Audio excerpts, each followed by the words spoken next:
KPSC KS ಎಕ್ಸಾಮ್ನ question ಪೇಪರ್ಸಿಗೆ ನಾನು ಏನು key ಆನ್ಸರ್ಸನ್ನು ಹಾಕಿದ್ದೆ. ಸೊ ಅದರದ್ದು ಫಸ್ಟ್ ಪೇಪರ್ ಏನಿತ್ತು ಅದರದ್ದು ಕೀ ಆನ್ಸರ್ಸ್, ಕೆಲವೊಂದು ಪ್ರಶ್ನೆಗಳಿಗೆ ಏನು ತುಂಬ ವ್ಯತ್ಯಾಸಗಳು ಈ ಒಂದು ಕೀ ಆನ್ಸರ್ಸ್ ಅಲ್ಲಿ ಬಂದ ಮೇಲೆ ಗೊತ್ತಾಗ್ತಾ ಇದೆ.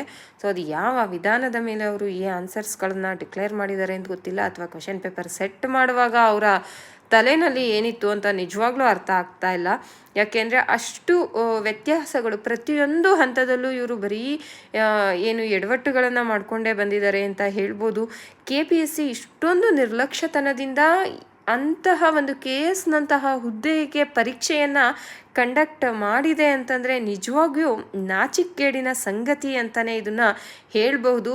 ಯಾರು ಊಹಿಸಿರದ ರೀತಿಯ ಪ್ರಶ್ನೆ ಪತ್ರಿಕೆ ಮತ್ತು ಕೀ ಉತ್ತರಗಳನ್ನು ಕೂಡ ಪ್ರಕಟ ಮಾಡಿರುವಂತಹ KPSC.